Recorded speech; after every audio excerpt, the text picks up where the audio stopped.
Um dos principais erros de toda contabilidade quando vai vender é atuar da forma mais genérica possível, fazer a mesma abordagem que todos os outros escritórios fazem, ou pior, pegar coisas e dicas de outros mercados que não tem nada a ver com a contabilidade e tentar aplicar para a sua realidade. E a gente pode usar de exemplo a objeção mais clássica da história da contabilidade, que não é preço. A maior objeção não é preço. Eu já tenho o contador, eu já tenho uma contabilidade. Então, se o outro lado tem uma contabilidade, por que ele vai querer trocar com você? Porque no fim do dia, eu sou contador, você é contador, a gente sabe que contabilidade não é commodity, não é tudo a mesma coisa. A contabilidade que você aplica não é a mesma do que um parceiro seu aplica, do que um concorrente seu aplica. São diferentes entre si, os serviços são distintos, mas na cabeça do empresário, sim, é quase como se fosse uma commodity. Então a gente precisa abraçar esse problema e dividir nas dores de como que a gente vai conseguir mostrar o nosso valor sem ser desvalorizado e sem necessariamente desvalorizar o colega, mas apenas olhando para o empresário.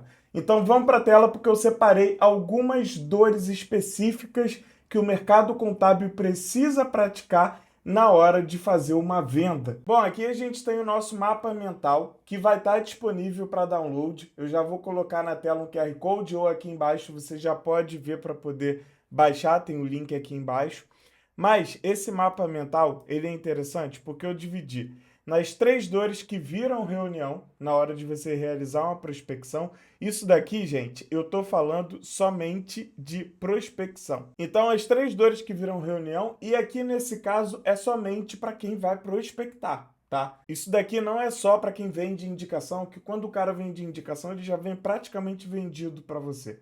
Tá? Então é para quem faz prospecção. Ah, Paulo, eu não sei como fazer prospecção e tudo mais. Tem um vídeo sobre isso, um vídeo longo que eu gravei sobre processo comercial e sobre como prospectar com inteligência artificial. Tá aqui em algum lugar na tela e aqui embaixo tem o link também. Então vamos lá. As 3 dores que viram reunião. Aqui dentro eu separei em 3 pilares: o tributário, o legal e a gestão. Então a gente vai dividir as dores do empresário nesses 3 pilares: tributário, legal e gestão. Antes da gente ir para essas 3 dores, eu quero mostrar por que a prospecção falha, para você que nunca acreditou ou nunca tentou prospecção ativa na contabilidade. O problema não é falta de lead, porque a gente tem lead em abundância no mercado, tá? Geralmente o contador aborda uma dor errada na abordagem, faz uma abordagem muito genérica aqui nesse caso. Dores muito simples, como eu consigo reduzir seus impostos, eu trabalho com contabilidade consultiva. Isso tudo é importante quando o cara já entende a importância do seu trabalho ou você tem autoridade suficiente. Porque sem uma dor clara, não tem urgência. Não tem como você vender algo para alguém se ela não tiver urgência para poder suprir aquilo.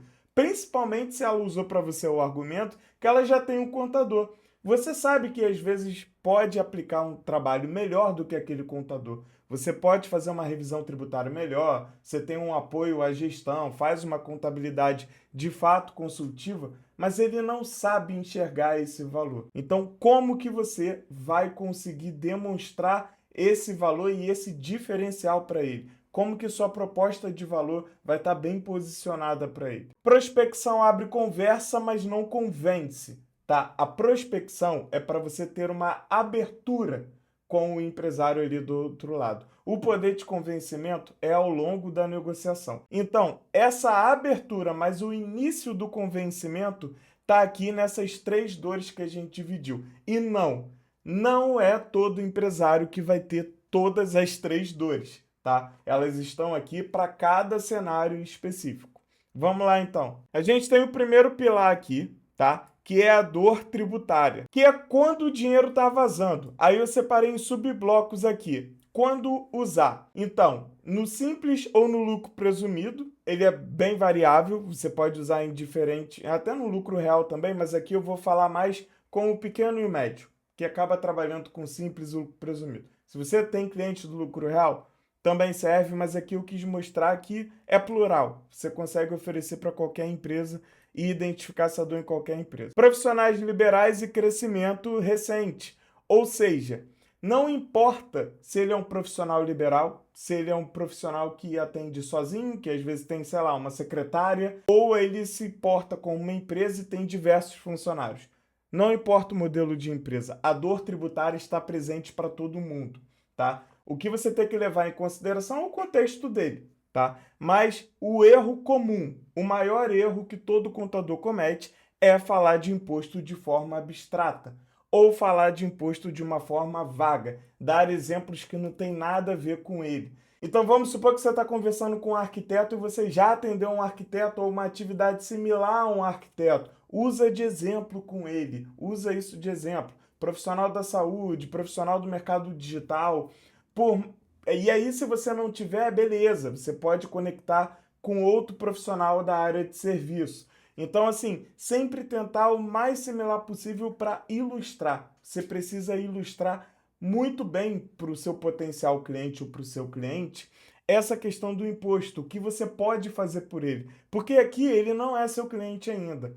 Então, eu estou imaginando que você vai precisar fazer um estudo tributário para esse cara. Que você vai precisar analisar o cenário dele. Qual poder de convencimento você tem que usar? Eu já fiz isso para fulano de tal. Eu já fiz isso para esse cara e ajudei ele a reduzir impostos aqui. Não só fala que você consegue reduzir imposto, porque isso é muito vago. Mostra que você sabe. Conte você uma história. E esse pitch, essa história tem que estar pronta. Abordagem correta. Falar do risco silencioso. Ou seja, cara, esse problema que você está passando aqui hoje não necessariamente vai te trazer um problema agora, mas lá na frente vai ter um problema muito grande e mostra o cenário caótico que pode acontecer com a empresa dele, principalmente em tempos de reforma tributária. Se ele não quer se preocupar com isso agora, você fala, olha, é uma escolha sua, beleza, você não precisa se preocupar com isso agora. Mas lá na frente vai acontecer isso, isso, isso, isso. Mostra simulação para ele, o que vai acontecer com ele lá na frente. Insere ele nesse cenário. Enquadramento errado, tá? Se você já identificou que ele está enquadrado de forma errada, aqui, pô, a maior mina de ouro na sua mão. É muito prático você mostrar e não é silencioso o risco, não é para depois, algo que pode acontecer a qualquer momento. Imposto pago a mais sem saber. E aí, provavelmente, você vai ter que fazer um diagnóstico, vai ter que estudar um pouco mais. Então, mostra os casos dos seus clientes aqui, tá? Então, é um caso em que você vai ter que usar muito o que você já fez. Paulo, eu estou começando agora. Eu não tenho nenhum caso. Se você trabalhou em algum escritório, cita o que você já fez lá, tá? Cita casos que você se envolveu e resolveu esse problema para outros clientes. O que você já fez, a sua carreira, entendeu? Então, conte essas histórias para ele poder se envolver nesse caso. E aqui no final eu sempre coloco a abordagem correta, que é o dinheiro invisível. Usa muito esse termo de dinheiro invisível, o dinheiro que está na mesa, dinheiro que ele não está pegando, ou a torneira que está aberta e ele não está vendo, o vazamento que ele não está vendo. Então, a dor tributária é uma dor que muita gente vai estar enquadrada, mas você tem que saber usar. Nessa abordagem correta aqui, era até para estar conectado aqui em cima o dinheiro invisível, mas nessa abordagem correta aqui você tem 4 caminhos para poder seguir, tá? Para poder conectar com ele. Em erro comum, você tem que se preocupar em não cometer o mesmo erro que o pessoal comete, de falar de imposto de forma abstrata igual para todo mundo, tá? Então, conecte o problema dele com algo que você já fez e deixe isso muito bem transparente para ele. Agora, nem todo mundo vai estar na dor tributária. Tem gente que vai estar aqui na dor legal.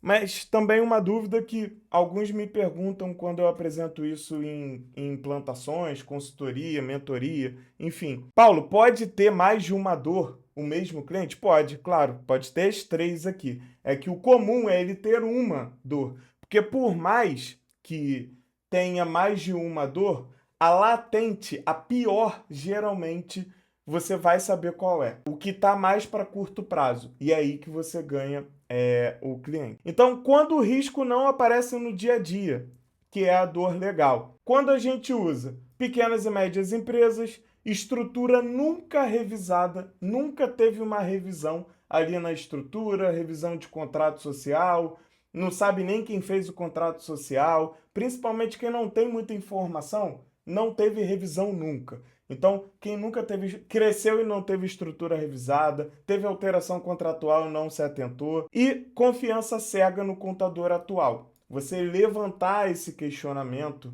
mostrando casos que vocês já fizeram, que vocês já enfrentaram, é muito positivo. E eu não estou dizendo para ninguém inventar problema aqui. Você tem que diagnosticar essa possibilidade antes, tá? Para poder usar uma dessas dores aqui.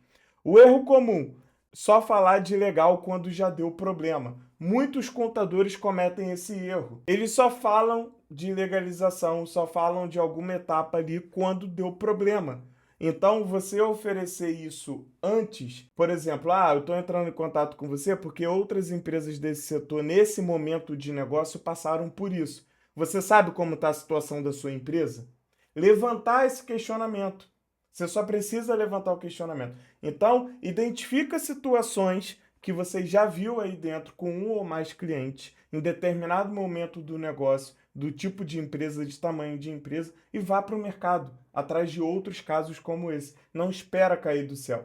Então, a dor legal, ela é uma dor muito específica, mas é uma dor que quando você acerta, eu poderia dizer que talvez seja um dos motivos com maior taxa de conversão aqui dentro, tá? Porque você vai no momento correto, tá? E antecipa um problema. E a abordagem correta, eu separei uma: falta de validação. Se ele perguntar para o contador atual dele e o contador não souber de bate-pronto responder o questionamento dele, ele tem um problema de validação ali. Ele tem uma falta de confiança. E como você vai suprir isso? Como você vai prometer para ele que com você não tem isso? Você tem processos que fazem isso hoje? Então mostra para ele. Mostra o porquê que com você é diferente. E perceba que tem coisas que eu estou falando aqui, gente, que não é para o cara mudar de contabilidade. É para você oferecer um tipo de serviço para ele. E a médio, longo prazo, ou, dependendo do erro, em curto prazo, sim, ele migra de contabilidade para você. Porque migrar de contabilidade é algo muito complexo na cabeça do empresário. E dependendo do cenário, é mesmo. Então, assim, há muita resistência em troca de contabilidade, não é a todo momento que acontece. E aí você só vai vender quando ele quiser mudar de contador? Não. Você tem outras formas, outros mecanismos de começar a relação com ele. Então, uma consultoria de legalização tributária, que ele pode continuar com o contador dele e fazer com você, é ótimo, excelente. É o início do contato e você está monetizando isso. Você está fazendo um outro tipo de venda para ele. Um trabalho muito mais consultivo. A terceira dor que a gente tem, ela é a dor de gestão, que eu poderia atribuir ao financeiro também, tá? Mas não é só financeira. Ela tem outras esferas da gestão. Se você quiser, no seu caso, se BPO é algo muito forte, algum outro tipo de serviço financeiro é muito forte, você pode quebrar numa dor 4 aqui, só para financeiro. Mas a dor 3 é quando o empresário não sabe a verdade. E aí muita gente vai se identificar. Tem muito empresário que não sabe o que está acontecendo na empresa dele porque não tem uma boa gestão, independentemente da esfera da gestão. Então, quando que a gente usa isso daqui? Empresas de serviço, profissionais liberais, faturamento alto e bagunça, ou seja, bem plural também, tá? De novo, separei aqui para pequenos e médios escritórios se identificarem. Se você é um grande escritório, você pode ter cenários mais complexos aqui, é possível usar também, mas eu estou focando para esses cenários, para você ver que você pode atender a empresa do cara que atua sozinho e para o cara que é uma empresa que tem vários funcionários também. Beleza? Erro comum, achar que só o BPO completo vende. Cara, então, se o problema é gestão, é BPO. Nem sempre. Nem sempre é o BPO financeiro lá completão. Às vezes a dor do seu cliente é o cara pequeno, e a dor dele é que ele paga imposto em atraso. E aí, o que você vai fazer com isso? Você vai cruzar os braços? Vai oferecer uma terceirização completa do financeiro dele, que nem faz sentido ele pagar isso? Ou você consegue dar uma pílula de solução para ele, para o cara que já é seu cliente? Pô, cara, eu vou provisionar o pagamento desses impostos para você. Eu vou resolver isso daqui de uma outra forma. Como que você pode resolver o problema do cara que é seu cliente ou do cara que vai se tornar o seu cliente dentro da gestão, tá? Não se limitar somente ao arroz com feijão ali da contabilidade. Como que você entrega um serviço consultivo e um serviço até mesmo operacional, mão na massa para ele, que faça sentido para a realidade dele. Esse é o grande X da questão aqui de todas essas dores. Então, quais são as abordagens corretas aqui? Ter clareza no que você está ofertando, tá? Tem que deixar muito claro para ele que ele tem aquela dor. Então, por exemplo, uma outra dor de gestão que a gente poderia dizer aqui, vamos supor que você atende muitas agências de marketing aí, muitas empresas do mercado digital ou algum tipo de empresa que está contratando muito PJ, não está contratando na CLT. Quais são os tipos de cuidado que ele tem que ter? Ele não tem um DP completo com você aí, porque ele não tem ninguém CLT. Ele tem o básico ali de Prolabore, enfim. Como que você pode deixar mais robusto para ele esse serviço? E outra, como você pode prestar uma assessoria, até mesmo para o cara que não é o seu cliente, dos devidos cuidados que ele tem que tomar contratando no regime PJ. O que ele tem que seguir? Qual protocolo ele tem que seguir? Para minimizar os riscos do futuro e também trazer segurança para ele. E principalmente atrelar isso a um resultado real, seja esse problema, seja um problema que ele tenha de contratação, um problema de assessoria por contratar no regime PJ, ou problemas atrelados ao financeiro. Ele está passando por um problema de caixa ali, mas assim, esse cara tem um faturamento legal e a margem dele está mínima. Você consegue fazer essa revisão de margem com ele? Você consegue trabalhar uma precificação com esse cara? Principalmente se ele for empresa de serviço. Precificação, em produto também. Mas em empresa de serviço, se ele errar a precificação, acabou o produto dele, acabou a empresa dele. Porque ele pode se amarrar em um contrato longo precificando errado. E como que você consegue ajudá-lo nessa situação? Então é o contador muito mais como especialista em negócios, como apoio à gestão, do que necessariamente só o contador com as atividades clássicas ali. E pega nesse caso de dinheiro que entra versus dinheiro que sobra. Então gestão é uma dor mais ampla que pode pegar a questão de contratação, de financeiro, de gestão com funcionários, de vários âmbitos em que você pode ajudar. E aí cabe a você fazer uma análise sua das habilidades que você possui, que sua equipe possui e que você pode ajudar. Se você focar nessas 3 dores aqui, pode ter certeza que você já está na frente de muito contador no mercado, mas muito mesmo, porque a maioria, quando faz abordagem, faz ela de forma muito genérica. E isso daqui é uma estrutura pro contador. E se você quer baixar esse material aqui, escaneie o QR Code que está aparecendo aqui na tela, para você poder ter acesso a esse mapa mental e ter aí com você as dores que o seu possível cliente pode ter e até mesmo que o seu cliente tenha, tá? Questione isso aqui para sua carteira também. O objetivo desse vídeo foi trazer um pouco mais de clareza para o contador, de ajudar muito nesse processo de entender as objeções quando você vai prospectar e olhar para dentro da carteira também, porque você pode estar vendendo de novo para o seu cliente. E se você quiser um processo comercial profissional no seu negócio contábil, é só escanear o QR Code que está aparecendo na tela para você poder entender mais sobre como funciona a implantação comercial contábil. Não é curso, não é mentoria, não é agência. Nós entramos na sua estrutura e implantamos o comercial da forma correta. Seja você sozinho, atuando sozinho no comercial, seja você e seu sócio, ou tendo já uma estrutura comercial. Não importa. Como nós estamos há 7 anos no mercado, já atendemos centenas de escritórios de todos os tamanhos e todas as realidades, nós sabemos o que funciona para você. Não esquece de deixar o like, se inscrever no canal e até o próximo vídeo.